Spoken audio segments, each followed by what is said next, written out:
नमस्कार आप सभी को। तो हम लोग इस क्वेश्चन को डिस्कस करने जा रहे हैं।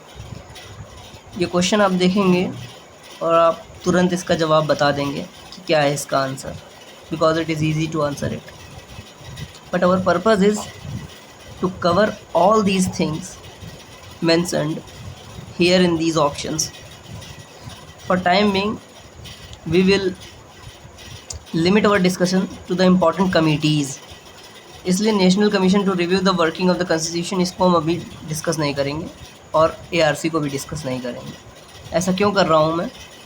क्योंकि मेरा अप्रोच ये है कि जो चीज़ें बुक में दी गई हैं हमको उनको पहले समझना है, तो उस पर्टिकुलर रेफरेंस में हम लोग कमिटीज़ को डिस्कस करेंगे। ठीक है, होप इट हेल्प्स। सो शुरू करते हैं। तो देखो इसमें क्या किया है, इसमें हमसे पूछा है कि विच one of the following suggested that governor should be an eminent person. तो एमिनेंट पर्सन वाला वर्ड आप देख करके प्रॉपरली आप आंसर कर दोगे कि सरकारिया कमीशन इसका आंसर होगा। ठीक है, तो इसके अलावा कुछ और चीज़ें जो अपन को पता होनी चाहिए वो मैं डिस्कस करने जा रहा हूँ। ठीक है, तो शुरू करते हैं। देखो इसमें कुछ मुख्य बातें ये हैं कि हम लोग शुरू करेंगे राजमन्नार कमेटी से। तो बेसिकली ये वाला जो टॉपिक है ना, जिसमें 3-4 कमेटीज़ इंपॉर्टेंट दी हुई हैं बुक में, तो उनको समझने की कोशिश करेंगे। इसमें मसला ये है कि बहुत सारी रिकमेंडेशन दी हुई हैं, तो कौन सी रिकमेंडेशन यूज़फुल है कौन सी नहीं है, so this topic becomes difficult. तो उसको ईज़ आउट करने की कोशिश करेंगे। तो शुरू करते हैं। देखो राजमन्नार कमेटी की बात करते हैं। आपको पता होगा कि कांग्रेस की जो गवर्नमेंट है ना, वो काफ़ी टाइम तक सेंटर में और स्टेट में दोनों जगह रही। ठीक है ना, लेकिन 1967 के बाद से क्या हुआ, डिसेंट्रलाइजेशन शुरू हुआ और रीजनल पार्टीज़ का उदय हुआ, है ना। जब रीजनल पार्टीज़ का उदय हुआ तो एक इश्यू निकल के आ रहा था, वो ये था कि सेंटर में भी कांग्रेस की सरकार और स्टेट में भी कांग्रेस की सरकार, तो जिन जगहों पर कांग्रेस की सरकार नहीं है वहाँ पर शासन चलाने में काफ़ी दिक्कतें हो रही थी। तो तमिलनाडु की सरकार ने एक कमेटी बनाई जिसका नाम था राजमन्नार कमेटी। ठीक है, अब यूपीएससी के रेफरेंस में जो चीज़ें ज़रूरी हैं वो भी हैं इसमें, और जो यूपीपीएससी या फिर आरओ के लिए ज़रूरी हैं वो भी हैं इसमें। फॉर एग्ज़ाम्पल नॉर्मल एग्ज़ाम्स में या फिर यूपीपीसीएस में वो आपसे पूछेगा कि राजमन्नार कमेटी में कुल कितने मेंबर थे। ठीक है, तो उसका आंसर 3 मेंबर थे। कब बनी थी? 1969 में बनी थी। अब बात करते हैं यूपीएससी से रिलेटेड। इनकी जो इम्पॉर्टेंट रिकमेंडेशंस थी राजमन्नार कमेटी की, वो ये हैं कि इन्होंने बोला था कि इंटर स्टेट काउंसिल को बनाना चाहिए। ठीक है, लेकिन आप बोलेंगे कि इंटर स्टेट काउंसिल की जब बात की जाती है तो उसका आंसर सरकारिया कमीशन बोला जाता है हमेशा, है ना। क्योंकि कभी किसी भी एमसीक्यू में देखना जो एग्ज़ाम में पूछा जाएगा उसका आंसर सरकारिया कमीशन रहता है। वो रहता है इसलिए क्योंकि इनकी रिकमेंडेशंस को एक्सेप्ट नहीं किया गया था, और सरकारिया कमीशन जो है वो सेंटर ने अपॉइंट किया था, और उसकी रिकमेंडेशंस को near about 180 recommendations were accepted from the Sarkaria commission and inter state council as inter government council as he said. तो वो जो है उनकी रिकमेंडेशन के बाद एक्सेप्ट की गई थी। इस वजह से एमसीक्यूज़ में जो आंसर होता है वो उनका आ जाता है। लेकिन अगर कभी कोई पूछे किसने किसने रिकमेंड किया, तो उसमें राजमन्नार कमेटी का भी नाम आना चाहिए, आएगा। ठीक है, पॉइंट नंबर 2, जो फाइनेंस कमीशन है ना, अभी भी आप पढ़ते होंगे कि it is constituted every 5 year, है ना। तो उसके ऊपर जो रिकमेंडेशन दी वो ये दी राजमन्नार कमेटी ने कि फाइनेंस कमीशन को जो है परमानेंट कर देना चाहिए, प्लानिंग कमीशन को डिसबैंड कर देना चाहिए, प्लानिंग कमीशन की जगह कोई एक स्टैट्यूटरी बॉडी बनानी चाहिए, ऐसा बोलेगी। जो याद करने वाली चीज़ें हैं बहुत इंपॉर्टेंट हैं, उनमें मैंने स्टार मार्क लगाया हुआ है। ठीक है, otherwise all these recommendations are useful. अब देखो इसमें एक और चीज़ है कि इन्होंने बोला आर्टिकल 356, 357, 365 इनको टोटली हटा दो, ओमिट कर दो इनको, है ना। लेकिन आगे आने वाले पेज में आप पढ़ेंगे कि वेस्ट बंगाल मेमोरेंडम करके एक और मेमोरेंडम वेस्ट बंगाल की गवर्नमेंट ने एक मतलब कमेटी बनाई, उसमें उनके मेमोरेंडम में उन्होंने एक और रिकमेंडेशन दी थी। उन्होंने जो दी थी वो ये दी थी कि 356, 357 और 360 को हटा देना चाहिए, 365 को नहीं हटाना चाहिए, ऐसा उस रिकमेंडेशन में था, ठीक है। 365 की बात नहीं की हुई थी। पैरेलल बातें क्यों बता रहा हूँ, ताकि कुछ चीज़ें जो है लिंक बन जाए एक। इसमें इन्होंने क्या कहा कि 356, 357, 365 को हटा दो। और एक बात देखो, राजमन्नार कमेटी के बारे में एक बात और समझ लो कि जैसे ऑप्शन में लिखा रहेगा, कुछ कुछ ऐसी चीज़ें लिखी रहेंगी जो स्टेट के फेवर में रहेंगी। ये सारी रिकमेंडेशन आपको नहीं याद हो सकती हैं, दैट्स व्हाट आई फील। तो हमें समझने की कोशिश करनी पड़ेगी, और वो ये है कि जिन कमिटीज़ को स्टेट गवर्नमेंट ने बनाया है उनकी रिकमेंडेशन स्टेट गवर्नमेंट के फेवर में रहेंगी, मोस्ट ऑफ द रिकमेंडेशन। तो ये बात ध्यान में रखना है। अब समझो कि pleasure of governor for the state ministry omitted. इन्होंने बोला कि जो अभी क्या है कि जैसे प्राइम मिनिस्टर है, काउंसिल ऑफ मिनिस्टर हैं, इनका जो वो रहता है ना ऑफिस या फिर अपॉइंटमेंट, वो प्लेजर ऑफ प्रेसिडेंट पे रहता है। उसी प्रकार गवर्नर के प्लेजर पे रहता है स्टेट मिनिस्ट्रीज़। तो राजमन्नार जी ने बोला कि इसको भी हटा दो। अब इन्होंने बोला कि रेसिडरी पावर को स्टेट को दे दो, ठीक है। इनकी सबसे इम्पॉर्टेंट रिकमेंडेशन में एक रिकमेंडेशन है, वो ये है कि इन्होंने बोला ऑल इंडिया सर्विसेज जो हैं IAS, IFS, IPS, उनको हटा दो, ऐसा बोला इन्होंने। तो इनकी अगर दो सबसे इम्पॉर्टेंट अपन को रिकमेंडेशन याद रखनी होगी, कौन सी याद रखेंगे अपन? पहली कि फाइनेंस कमीशन को परमानेंट कर दो, दूसरी ऑल इंडिया सर्विसेज को हटा दो। अब हम लोग बात करेंगे वेस्ट बंगाल मेमोरेंडम की। देखो स्टार मार्क लगा है, इसलिए पहली लाइन इंपॉर्टेंट है। इसका रेफरेंस बताता हूँ मैं क्या है।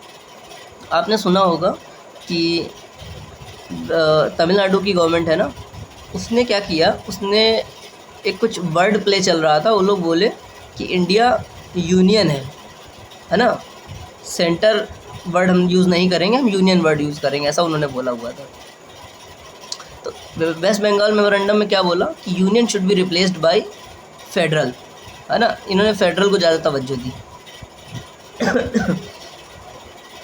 इन्होंने बोला कि कुछ इंपॉर्टेंट चीज़ें वो आप संभालो, बाकी सब स्टेट को दे दो, यानी रेसिडरी पावर स्टेट को दे दो। देखो स्टेट गवर्नमेंट ने बनाया तो स्टेट गवर्नमेंट की फेवर की चीज़ें इसमें ज़्यादा रहेंगी, है ना। इन्होंने भी बोला ऑल इंडिया सर्विसेज अबॉलिश कर दो, राज्यसभा को इक्वल पावर दे दो। तो इसमें जो इम्पोर्टेंट चीज़ है वेस्ट बंगाल मेमोरेंडम में, वो ये याद रखना कि राज्यसभा को इक्वल पावर दे दो, ऐसा बोला, ठीक है। अब हम बात करेंगे सरकारिया कमीशन की।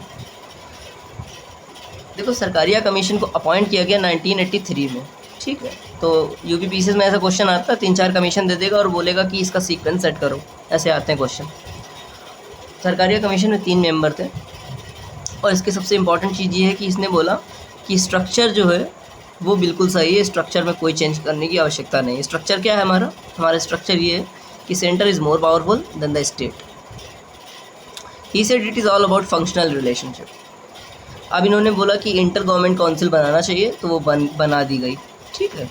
तो ये रिकमेंडेशन एक्सेप्ट की गई। इन्होंने बोला कि प्रेसिडेंट रूल को हटाना नहीं चाहिए। अगर स्टेटमेंट में लिखा रहेगा कि प्रेसिडेंट रूल को हटा दो, ऐसा सरकारी कमीशन ने बोला, तो वो गलत रहेगा। इन्होंने बोला कि प्रेसिडेंट रूल जो है ना, उसको स्पेरिंगली यूज़ करो, है ना, जहाँ ज़रूरत है वहाँ इस्तेमाल करो। इन्होंने बोला कि ऑल इंडिया सर्विसेज को स्ट्रेंथन करो। बाकी रेसिडरी पावर इन्होंने फेवर किया कि सेंटर के पास ही रहने दो, क्योंकि स्ट्रक्चर वही है, ठीक है। प्रेसिडेंट शुड, अभी इनकी जो इम्पॉर्टेंट रिकमेंडेशंस में से हैं वो एक ये है कि जो प्रेसिडेंट है ना, उसको एक रीज़न बताना चाहिए कि क्यों उसने बिल्स को विदहोल्ड किया हुआ है। उसी प्रकार गवर्नर को भी रीज़न बताना चाहिए। गवर्नर का भी टाइम जो है एक रहना चाहिए, लाइक 6 मंथ्स, है ना। और उसके बाद इन्होंने बोला कि जोनल काउंसिल को रिकॉन्स्टिट्यूट करो, सरकारिया कमीशन की रिकमेंडेशन में, ठीक है। अभी तक अपन को सरकारिया कमीशन की रिकमेंडेशन के बारे में सबसे इंपॉर्टेंट क्या पता है कि इंटर गवर्नमेंटल काउंसिल बनाई। दूसरी इंपॉर्टेंट उसमें ये है कि जोनल काउंसिल को रिकॉन्स्टिट्यूट करो। और इसमें इंपॉर्टेंट चीज़ें क्या है, इन्होंने बोला कि जो गवर्नर का अपॉइंटमेंट है ना, वो CM से कंसल्ट करके होना चाहिए, ठीक है ना। इवन इन्होंने यहाँ तक बोला कि ये जो पर्टिकुलर प्रोसेस है ना कि CM से कंसल्ट करके होना चाहिए, ये पर्टिकुलर प्रोसेस जो है वो कॉन्स्टिट्यूशन में भी मेंशन होना चाहिए। उस समय उन दिनों एक बड़ी समस्या चल रही थी, वो ये थी कि स्टेट गवर्नमेंट जो जहाँ पर नॉन कांग्रेस सरकार हो रही थी ना, उनके ऊपर जो है इंक्वायरी बैठा दी जा रही थी। तो सरकारी कमीशन ने ये भी बोला कि CM के ऊपर ऐसे इंक्वायरी नहीं बैठा सकते जब तक पार्लियामेंट डिमांड नहीं करेगी, है ना। सरकारिया कमीशन की जो थर्ड मोस्ट इम्पॉर्टेंट रिकमेंडेशन है वो ये है कि 3 लैंग्वेज फार्मूला को इम्प्लीमेंट करना चाहिए, है ना। तो इतनी ढेर सारी इनकी रिकमेंडेशन है, इनमें सबसे इम्पॉर्टेंट रिकमेंडेशन कौन कौन सी? एक आईजीसी वाली, वो आपको सबको पता है। दूसरी, प्रेसिडेंट और को जो है टाइम फ्रेम रहना चाहिए और रीज़न बताना चाहिए, और ये कि 3 लैंग्वेज फार्मूला को जो है इम्प्लीमेंट करना चाहिए, है ना। फिर हम लोग बात करेंगे पुंजी कमीशन की। देखो पुंजी कमीशन ने क्या किया। पुंजी कमीशन को बनाया गया 2007 में, है ना।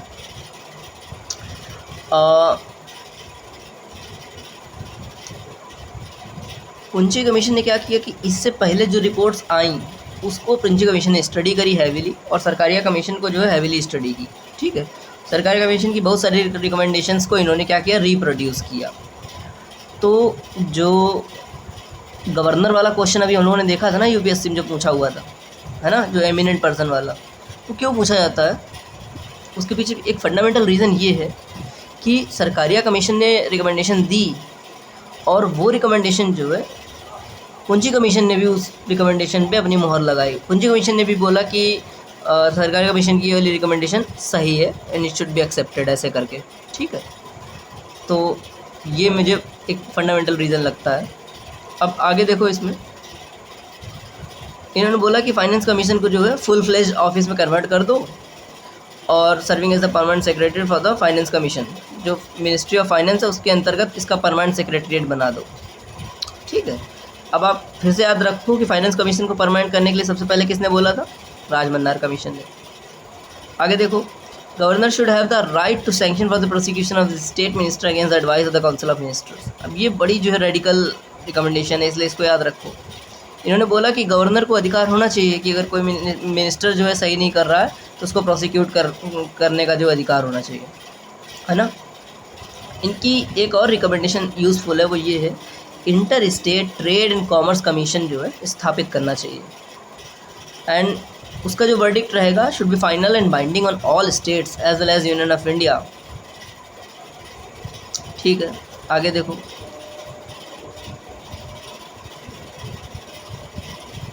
अब देखो चांसलर वाला एक बड़ा इश्यू निकल कर आता है, वेस्ट बंगाल में इसकी चर्चा बहुत होती है ना, तो उसको भी समझ लो। Convention of governor acting as a chancellor of universities and holding other statutory positions should be done away with. इन्होंने बोला कि गवर्नर का रोल जो है वो ऐसे यूनिवर्सिटीज़ के मैटर में इंटरफेयर करने का है नहीं, तो वो जो फंक्शन है ना अभी चांसलर बना दिए जाते हैं वो डन अवे कर देना चाहिए, हटा देना चाहिए। His role should be confined to the constitutional provision only.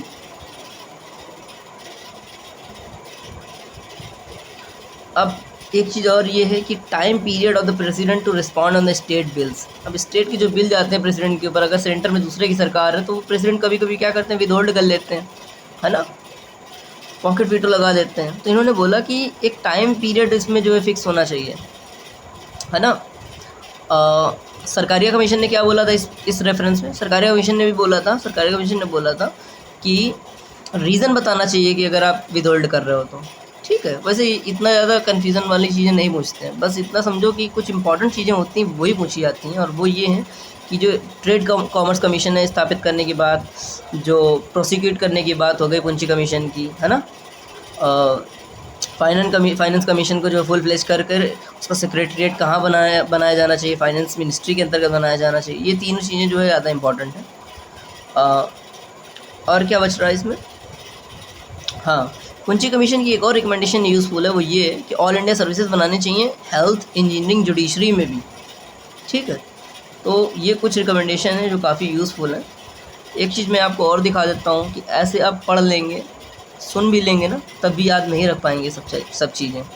मैं आपको एक छोटा सा तरीका बताता हूँ, बहुत इफ़ेक्टिव नहीं क्योंकि मैंने चेक किया है, क्योंकि उतने क्वालिटी ऑफ क्वेश्चन नहीं बनाए गए, बट यूज़फुल है। मैं दिखाता हूँ अभी। अब हम लोग क्या करेंगे, मैं आपको तरीका बता रहा हूँ, ठीक है।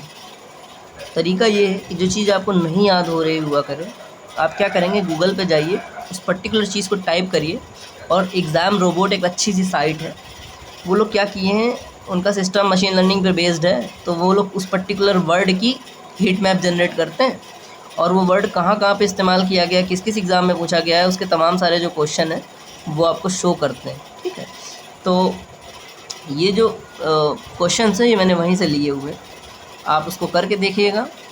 ज़्यादा एज सच यूपीएससी पर्पज़ से यूज़फुल नहीं लगा मुझे, क्योंकि क्वालिटी ऑफ क्वेश्चंस पूछी गई है जो वो अच्छी नहीं लगी मुझे भी। बाकी आप देख लीजिए। तो शुरू करते हैं हम लोग।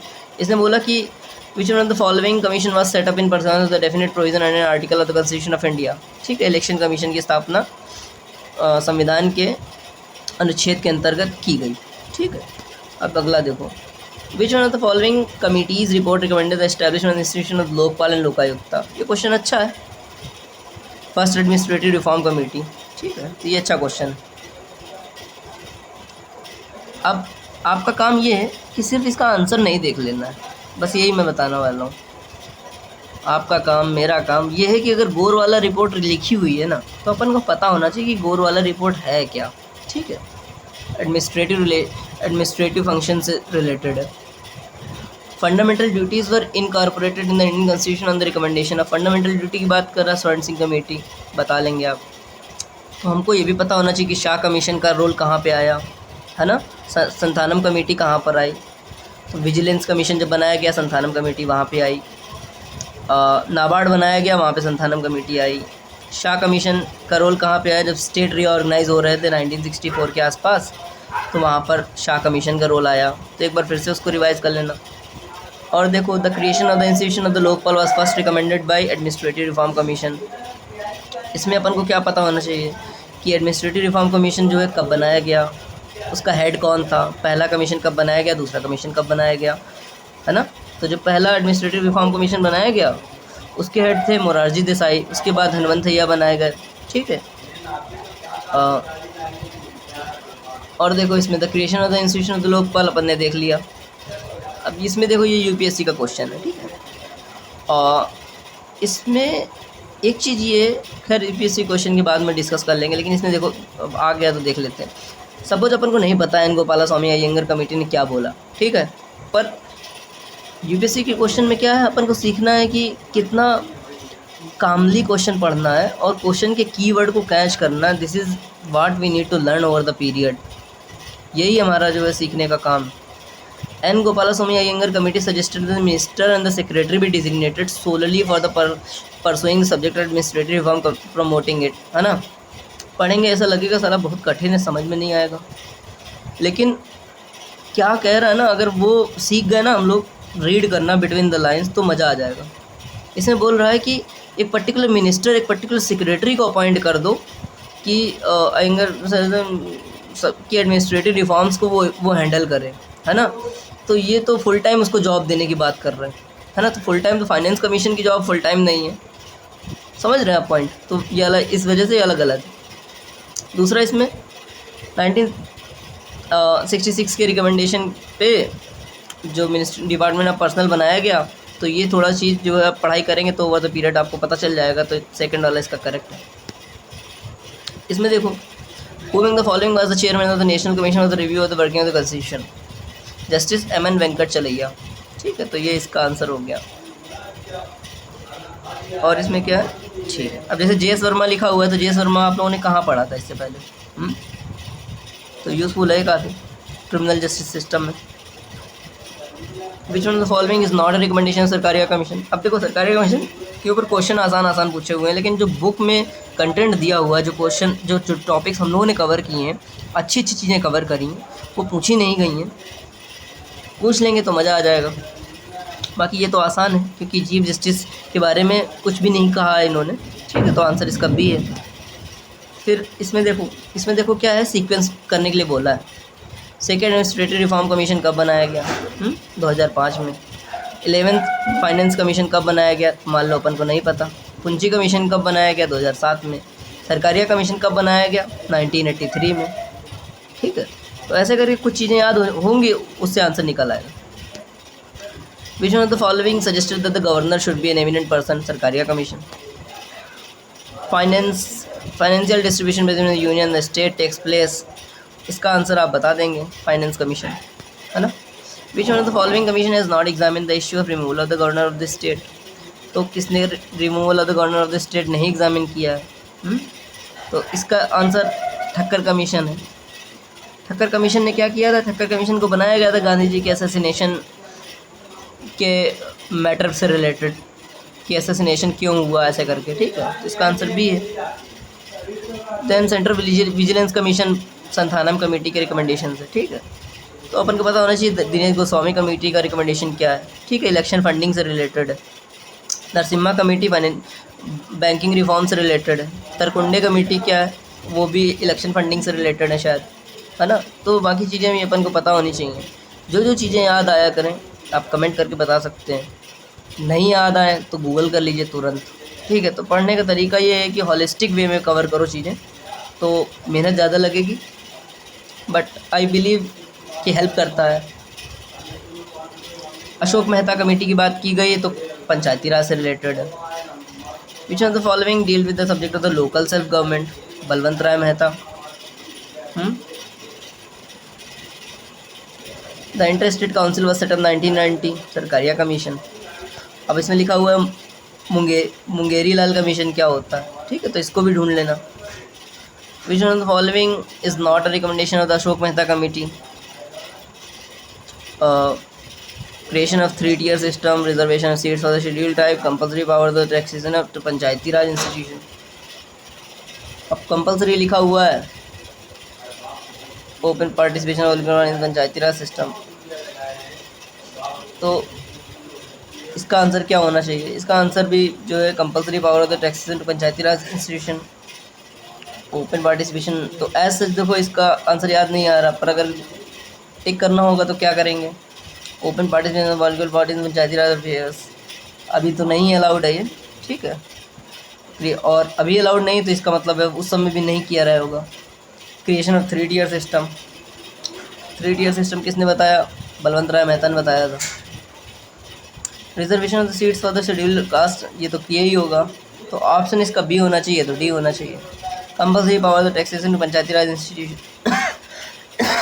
इंस्टीट्यूशन, ऑप्शन इसका बी या डी में एक होना चाहिए मेरे हिसाब से। Which committee recommended for the 3 language formula? अब ये अच्छा क्वेश्चन है, 3 लैंग्वेज फार्मूला किसने रिकमेंड किया?